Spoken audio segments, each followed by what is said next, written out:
Ito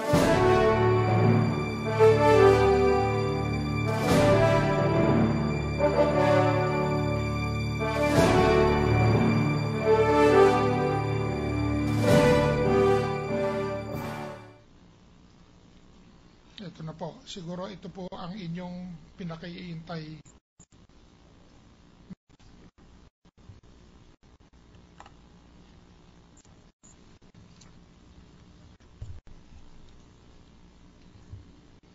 Yung aming cash.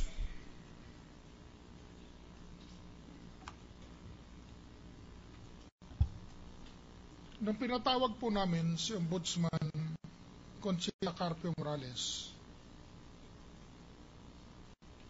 hati po yung mga nagmamagandang loob sa amin.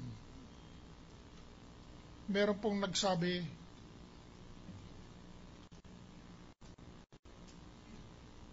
tila nagkamali yata kayo sa pagpatawag sa kanya. Meron namang nagsasabi na hindi tama na ipatawag ninyo si Ombudsman Conchita Carpio Morales. Ako po, sa kaibuturan ng aking puso, naniniwala po ako na tama ang pagpapatawag namin at pagsusumpina kay Ombudsman Conchita Carpio Morales. Sabi ni Ombudsman Carpio Morales, ako raw po ay may 10 million hanggang 12 million US dollars po sa 82 bank accounts. Wala po akong kilalang tao may 82 bank accounts. Ewan ko lang po kay Ombudsman Morales, baka siya meron. Kaya nakatanim sa isip niya yung 82 bank accounts. Ang katotohanan po, ako'y nagulat sa sinabi ni Ombudsman Morales. Lalo-lalo na nung siya ay nag-PowerPoint presentation na kinlaim po niya na ako daw ay may $82 accounts. She misleadingly alleged that such information was based on the report provided her by AMLAC.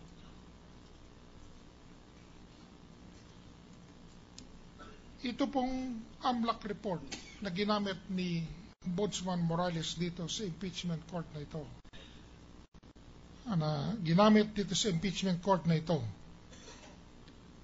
ay hindi po authenticated. Walang predicate crime, walang investigasyon, walang court order, walang notice sa depositor. Clearly, it came from a polluted source. Ang ginawa ko po ay tumawag po ako ng isang team ng accountants na pag-aralan yung listahan na winagayway dito ni Ombudsman Morales. At malinaw na malinaw po na kanyang testimony was one of deception, exaggeration, and misrepresentation. You're granted, Mr. Chief Justice. Well, you may proceed. Anong pangalan niya? Santana. May we request, Your Honor, that Attorney Santana, who have prepared this project power presentation, be allowed to assist the Chief Justice, Your Honor. Just a minute.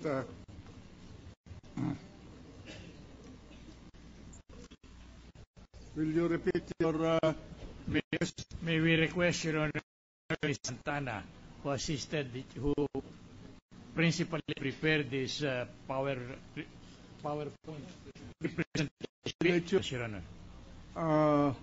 Then place the one assisting the Chief Justice under oath, because he's going to be, in effect, participating in the... we agree, Your Honor. All right. Do you... Ayan. You swear under oath. The gentleman from Iloilo. Mr. President, I think the lawyer will only operate the machine, if I got it correctly, and will not testify. So maybe we do not need to have him placed under oath because he will not testify. He will just operate the machine. You will not assist in explaining the information to the Are you going to? Mr. President, I will just be assisting in operation of the laptop computer. All right. I will You do testify not on it. have to take the oath. Thank you, Your Honor. Yeah. So ordered. Proceed.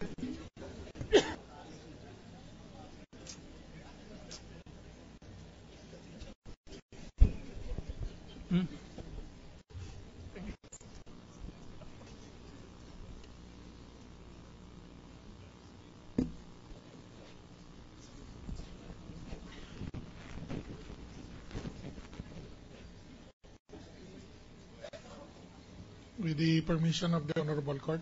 Proceed, Mr. Chief Justice. Gaya po nung sabi ko kanina, bago tayo nag-break, narito ko para pabulaanan ang sinabi ni Ombudsman Conchita Carpio Morales na ako raw ay may 10 to 12 million US dollars sa 82 bank accounts. Wala pong katotohanan.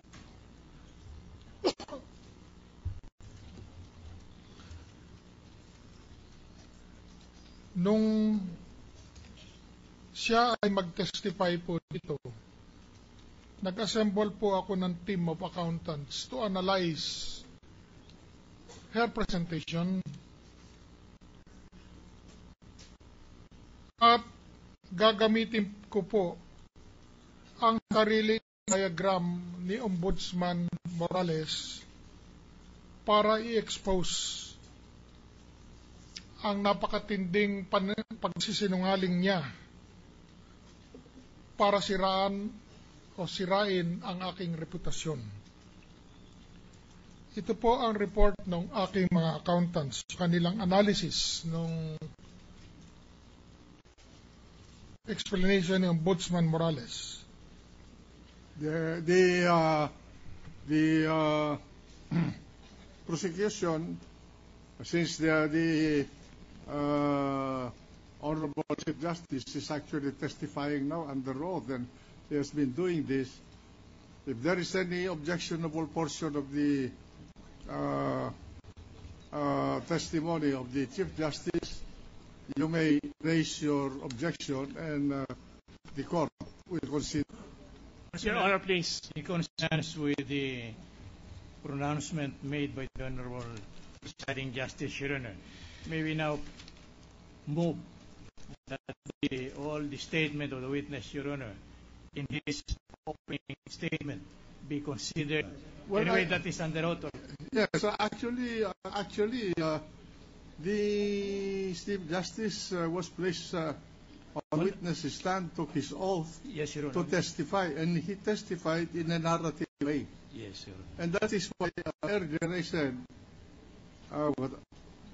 with the objection of the opposition being raised, that the statements of the Chief Justice, his opening statements, is a part of his testimony already, and that it's open to cross-examination. Thank you then, Your Honor. Right. Very clearly. You may make your motion so that it will be officially recorded. Yes, Your Honor. That's why I was making my motion, Your Honor, that the statements, all the statements or testimony made by the Chief Justice in connection the manner by which quote-unquote testimony of the Chief Justice is being presented. So you will agree that we will consider the testimony of the Chief Justice as his actually evidence in chief. Yes, but we'd like to raise our objections, Your Honor, please. You will raise Continuing objection to the testimony of the Chief Justice. And if I may discuss.